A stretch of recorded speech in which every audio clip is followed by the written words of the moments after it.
superstars. It is Danny with your favorite podcast in the whole wide multiverse, Word Up with Danny Katz. We're doing another solo show today because this week's guest is not going to be able to make our scheduled podcast interview. It's the second time this person has canceled at the last minute, and it's not even a problem. But here's where the problem inserted itself. When he called me this morning to let me know that he'd scheduled something else and would once again need to reschedule our podcast, and I looked at my calendar and said, okay, cool, we could do it in, it was about 3 weeks. And he was like, oh man, that's too long. Can't you cancel something? And I'm like, dude, you've canceled on me twice already, and now you're asking me to rearrange my whole schedule because you want to be interviewed on a podcast sooner. Keep in mind, this person has no job. This person is a trust fund baby who basically flits around the world doing what he wants. And this is one of the things that we're going to talk about today. We'll see how the ordering goes. But in terms of the masculine not yet being attuned to what is on the feminine's plate and being willing to look outside of itself, its own short-term desires, to the bigger picture, to honor the other energies and people involved and see, oh, what works best here for everyone, not just me and my preferences. So a lot of this has to do with polyamory, which I have been contemplating again. I mean, I thought that humanity had outgrown this, although I do think that there's value in polyamory in temporary stints. But okay, I thought I was done recording, but I went to edit and I realized that I didn't expound on this part as far as the upsides of polyamory. And I just want to acknowledge them before getting deeper into my criticisms of it. I think that polyamory is actually a beautiful path, a beautiful temporary initiatory path in which to unravel jealousy, expectation, and to really become sovereign and self-responsible in our relatedness. 1,000%. And, you know, I learned so much from my stints in polyamory. That being said, I think it's like skydiving, you know, like I've been skydiving and there was so much value in standing there on the very edge of the, you know, doorway of a moving airplane and summoning the courage to step out of it and free fall, you know, until I pull the chute. I'm not going to make that my default setting. And that's how I see polyamory. Like, it's important to get out of our comfort zones so that we can learn, heal, integrate, and expand those comfort zones. But I don't think for myself and most people that that is a sustainable place to be living, especially as women. Totally different for men, which we're about to get into. But for me as a woman, yes, I can see where like not having the safety net of that, you know, defined container is a great temporary place for me to build these other characteristics and these other tools. But it's not healthy for me to live there 24/7, and it's not sustainable for me to live there 24/7, especially when I have a big mission and I have a big dharma, and it's an energy leak to be spending all of that time managing all of the emotions and insecurities and traumas that come up around it. It's like you can't be in we can't always be looking at our shit and healing 24/7. On some level, yes, but sometimes we need more stability in our 3D lives. And I don't really see polyamory, for the most part, being engaged in such a way that is an anchor for a healthy, well-rounded, grounded 3D existence, unless you're someone who doesn't have a mission and you just want to spend all day, every day having conversations and processing emotions that's not me. That's not what I came here to do. But I just wanted to acknowledge there are upsides to it, but it's like any sort of initiatory experience. It's not a place to be living 24/7.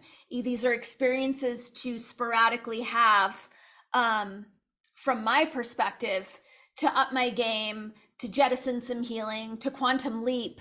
But for me, it's not a structure that I want to be hanging out in 24/7 on the regular. All right, back to the original rant. I feel like it's a place, it's like an initiatory experience to pass through. It's not really a place to stay and linger. So this is especially up in my life as the person who I had been dating. I'd say let me know, but more like let it slip that while he's traveling, he's exchanging energy with other people because he's polyamorous, but he's also reached a place in his life where he doesn't really have patience for long, dramatic relationship conversations. Gaslighting much? But here's the thing, if you like, let's put the integrity lapse of the lack of transparency aside. Let's pretend that this person is truly, genuinely polyamorous, which in my mind just means is wired like a dude, right? Because men are wired to spread their seed as far and wide as possible. Men are wired for more and different pussy. And women, conversely, are wired for safety and security, which is the mind fuck of this dualistic experience that Creator created us to be completely opposite, so that when we bond, when we have sex and those hormones are released, women want to hold on for safety, and men, while they're probably enjoying it in the moment, are like, okay, what's next? What other flavor can I have? Which is ridiculous because it's totally unresolvable, kind of like the whole Higgs boson thing, which is insane that these scientists, I mean, I don't believe that they're doing what they tell us that they're doing, but as though they're ever going to come to some sort of conclusive assessment of the nature of reality being chaos or order. No, everything is relative, dependent upon our observation. They can, spend billions and billions of dollars and endanger our safety and security in the multiverse by knocking us off our dimensional axis every time they turn on the fucking CERN Hadron Collider. But if those people who are supposedly so super intelligent think they're ever going to get a conclusive answer to this question that they claim is the reason why they're accelerating particles, they're a lot dumber than they think they are. The nature of this reality is paradox. So we see that in terms of chaos and order, waves and particles, and men and women. The thing is that, as we see with my friend who canceled on the podcast and then wants me to completely rearrange my schedule to get him in sooner without having any concern for what's going on in my life as a person who's not only working several jobs and careers, but also working to safeguard the freedom of humanity while he flits around. We see the same thing in relatedness with men who are claiming to be polyamorous. So I feel like the polyamory conversation has been completely weaponized, and I feel like there's so many pieces that are contributing to it. I think that I've mentioned, maybe on my first solo podcast, the fallacy of ethical sluthood. Now, granted, there are always exceptions, so I'm going to be speaking in sweeping generalities, but, ethical sluthood emerged in, I think it was the 90s, in this like kind of third wave feminism that brought us like Elizabeth Wurtzel and Fiona Apple and these like kind of sad, skinny, morose, pretty girls. It brought us great books to read and great music, but it also brought us this concept of ethical sluthood. And again, like, I think there are probably some positive things that came out of the ethical sluthood movement, because if we go back to say like the 50s or the 60s, when a girl would, get a reputation for being loose or whatever, for expressing herself in ways that kind of, freaked out the patriarchy. Let's just speak in these gross reductive generalizations. I remember myself, like, I've always been what one would refer to as a prude, right? I'm not really a fan of labels, but speaking in shorthand, I've always been like extremely protective of my sexuality.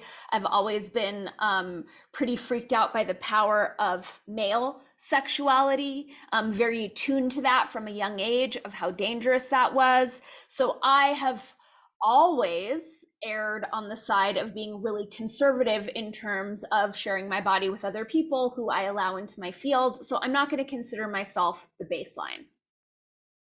I started going to Burning Man in 2003. And my first couple of years, I went with my then boyfriend and my rodeo grounds, like Topanga Canyon crew, and we had super fun. But in 2000, I think it was 2005, I went without that crew. Pause for a sip from my awesome Black Sheep cup. So 2000, I think it was 2005. Could have been 2006. But that year I went with an artist who was doing like a huge installation. And so we went up a week early and spent like really 2 weeks doing like hard labor in the deep playa, which was super fun. But it was my first Burning Man that I went by myself, untethered to a partner. And so I was able to have like more freedom in terms of how I was engaging men. And I started making out with the guy who I went there with. And it was super tame, like we were just making out. But I also had a little playa romance going on with someone who hit on me in center camp and ended up following me, and we had all these adventures. He was really fun. He actually passed.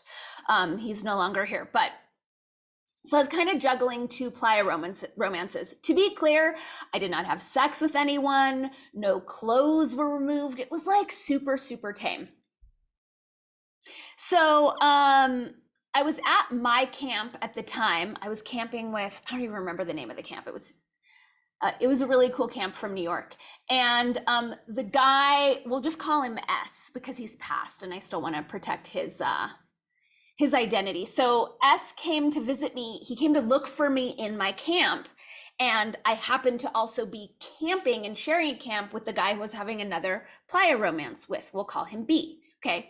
So S came to my camp to look for me. And I was like, oh, let's walk over here. And I kind of guided him over to the outer edges of the camp just to be respectful of everyone's feelings. And we had like a short kiss. So we kissed on the edge of camp. And then he rode away, at which point my camp dalliance came and found me, and he immediately found me and grabbed me and gave me a kiss. Some girls in the neighboring camp watched this happen. So they watched me kiss S before he rode away, and they watched B come up to me and kiss me. And then I heard them say, wow, what a slut. Okay. So for me to be called a slut was like a huge experience. Like there was parts of me that was a little bit triggered and felt judged and sold down the river by my fellow sisters. But there was another part of me that felt like it was kind of a triumph. Like, wow, look at me being a slut, kissing two boys, within a couple minutes at Burning Man. I mean, for anyone else at Burning Man, I think that's really on the tame end of the list. But for me, that was kind of like me dipping my toe into ethical sluthood and having the experience of being really free. It actually didn't work for me. Like, I don't like having two men's biomes in my mouth at the same time without like a palate cleanser. Like, it was actually very confusing to me. And this has been my experience with polyamory in all the configurations in which I've tried it, which I think has really been all of them. I've been like the primary partner who's had other partners on the side. I've been the secondary partner for a married couple whom I dated for several months. Like, I've tried it all. for me, it all gets muddied in my head. Like, I'm kissing one, but thinking of the other. I'm doing something with one and comparing, X body part to the other, or mostly worrying if they're going to be okay with it, if this is hurting their feelings. Like, basically, I'm not really wired for it. I'm a heady girl. And I think it takes a lot of like, I'm not saying it's not possible, but to be able to hold and honor all of those hearts and emotions, like I'm still working on being able to like know what I'm feeling and honor what the other person is feeling. And that's really plenty of multitasking for me. Hey, superstars, thank you so much for sharing your sacred attention with me. If you are receiving any value out of my videos, if you are inspired to go deeper into the realm of quantum languaging, to learn more about how language programs our subconscious minds, programs our reality construct, and to learn how to use language to program our reality construct for the infinitely more unified, abundant, peaceful, empowered, and fun, I encourage you to delve into my webinars. I have multiple webinars up on my website. I have the language of sovereign authority, I have the language of healing, and I have Word Up, how to empower yourself and the world with your every word. When you register for those webinars, you get lifetime access, which is awesome because I recommend multiple viewings. Sometimes we can slip into some deleterious languaging habits. It's good to have them as a refresher. You can invite your friends over, have a viewing party. They make for great gifts. You can find the links to those in the link here in the About section of this video, or on my website, quantumlanguaging.com. I'd love to support you in going deeper with this work. But I only mentioned the Burning Man thing to say, like, I think that there's probably some value in ethical sluthood. Like, sure, there have been times where I go out and I'm like, wanting the attention and wanting that sexual attention, and can feel a certain sense of empowerment in it. But I also think it's a slippery slope for women to use sex as power, right? Like, is that real power, or is that false power to just like, use our tits and ass? Anyway, from my perspective, and I hold that there are going to be exceptions, I don't see how polyamory as a structure is in highest service to women, and how most women are wired. Now, again, there are exceptions. Like when I mentioned that married couple who I was dating, they were together for 18 years. They were each other's first and only sexual experiences. If that's the case, sure, I can see where it would be very healthy to share different sexual experiences, to broaden that landscape and lens. That makes sense. When you're starting a relationship, for me personally, that doesn't really work, because I'm more interested in depth. I'm more interested in like, well, what is this container that we're creating, and how do our energies like to play, and what is it like when we miss one another and we build that tension, and like, what can we do with that tension over a long distance, and how much deeper into a psycho-emotional or even a historical exploration can that bring us? For me, that's way more attractive than dissipating the energy and leaking the energy by taking it out to other people. Like, that's just not that attractive to me personally. But I also think a lot of men like are using polyamory as a way to rebrand otherwise base impulses that, granted, we all have. Like, if and when I ever shave my head, it will be littered with chickenpox scars, because when I had the chickenpox in junior high, I got them super late. I picked all the ones on my head. It was like a very base primal indulgence that I rationalized, because I'm like, oh, well, no one will be able to see those scars, right? It's like scratching a mosquito bite, or binging whatever food we want to binge. There's a base, like, I have this impulse, I have this desire, I want to do whatever I want, consequences be damned. But when we're mingling sexual energy and emotional energy and heart energy, that is a much more delicate dance. And I don't want to get down on men. Like, that's not my intention. But I will say this past week for me, I've definitely been super disappointed in the masculine, and like wondering what it would take for men to think outside their own desires and what it is that they want, to extend themselves into thinking about their partners, their friends, whoever it is, and like what they need. You know, Miriam and I were talking about this, and I do have a story that I want to share with you. But like, you know, Miriam Hanine and I have been journalists our whole career, and she's really much more focused on the investigative journalist path in like a very consistent day-to-day way than I am. And she's having her own similar experience. And we're just talking about like, it's such an intense time on the planet, right? It's like humanity is definitely in this kind of evolve or perish moment. And I understand that it's not everyone's dharma or alignment to use their voices to speak out against the sham show, to stand for justice, to stand for truth in the same way that I am and some of my other female friends are. But it would be helpful if the men in our lives would have our backs in doing that and show up to make that task as easy on us as possible, without contributing to any energy leaks. You know, like ideally, I don't want to be running so much masculine energy. Like ideally, in my mind, the men would be handling this. And the second that they tried to lock us down, the men would have stood up and said, no fucking way, and shut this down early on. But that didn't happen. So I stepped in, and I continue to step in and do what I can. And it's fine. I don't shame the men in my life for not doing it, especially the men who are like closeted about what they think, or just want to like, you know, have fun and travel and do whatever they want.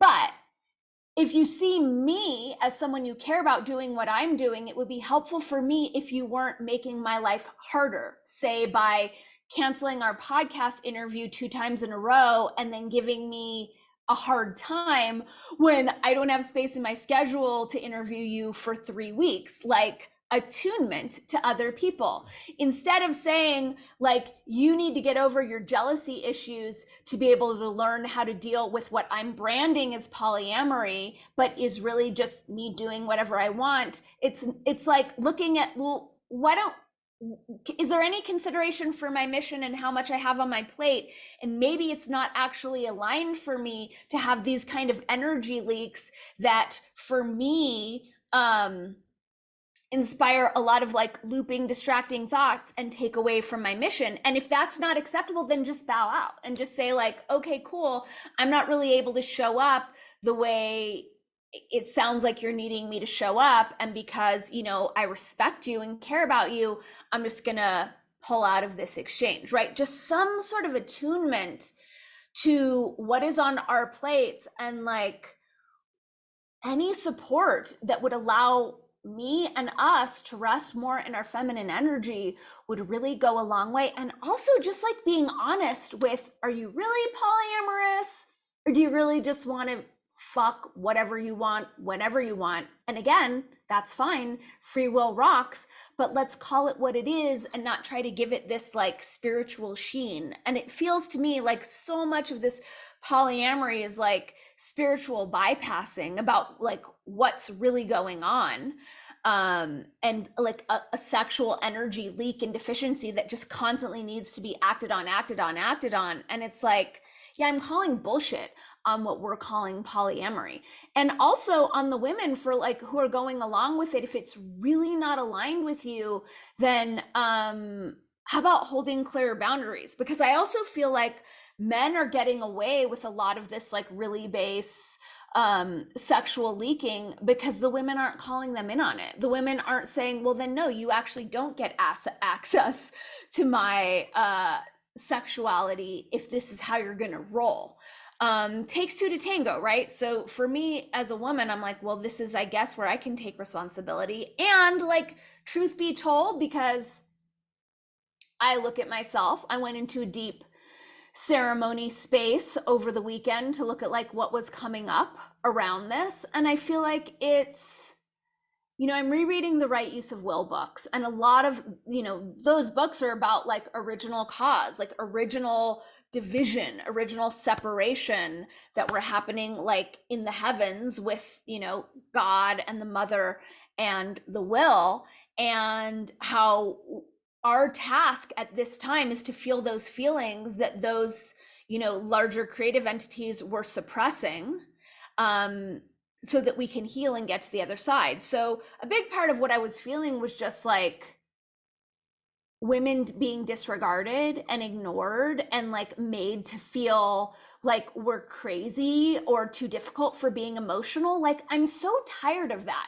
Yes, women are pure emotion, and that is wild, and that is chaotic, and that is terrifying. I mean, I get it. I have a lot of fear around the largesse of my emotions, but it's also what has you guys loving us and attracted to us, and it is what is really being called for all of humanity to heal, right? For all of us to feel our feelings, not blame, not shame, not project, not dehumanize, not say, oh, you're a crazy conspiracy theorist because you think the earth is flat, and instead own the experience of like, wow, that makes me feel really uncomfortable, because if we don't even know what the shape of our cosmology is, then I feel really unsafe in this world, right? Like, that right there is an example of the healing that we're being called to embody right now. So, part of what I was feeling was just like this larger, I don't even want to call it shame, but I guess it is shame for like being difficult and being emotional and like being upset when I find out that the person who I've been having sex with is having sex with other people. Like, I'm really over that. And I'm at a place where I'm completely okay with me being a wild, emotional creature. And yes, it is incumbent upon me to master my emotions, to not leak them, to be responsible with them, and like, we really need to move past this shaming women for feeling bullshit. Because if we weren't so feeling, then you guys wouldn't be so into us. But the main core that I got to for myself, which was a triumph, was like this teeny, teeny, tiny little version of me. Think of like the Russian dolls, and like the teeny, tiniest one just sitting there at the bottom of this like hole in the earth saying, why aren't I enough? And that's me. That's mine. That's mine to be with. But it does beg the larger question of like, are any of us enough? Like, how many conquests do you need to have to feel like a man? How many different flavors of pussy will satisfy you? Or can you maybe come to terms with the fact that you'll never be satisfied, and none of us will ever be satisfied? But there are like larger issues at play when we're sharing heart space, in terms of like creating boundaries to make to allow our partners to feel comfortable. And it's another instance of men embodying this feminine shadow, right? Of men being overly feminized as a result of all this indoctrination, of being part of this like, Pluto, Libra, Gen X generation that is, it is insane for us to come together given all that we've incurred. We're the first children of divorce. We're the children who were told that men, are unnecessary. We were the children who were told that women can have it all and don't need men, right? So like, there's all that fucking bullshit going on. But it's such a like a dropping the ball on your own embodiment of the capital M masculine to think that relationships and love are boundaryless. Like, no, that is the feminine. It is the masculine's job to assess the situation, the risks, the desires, the intentions, and help implement a healthy structure that serves all of the beings involved. That's healthy masculine.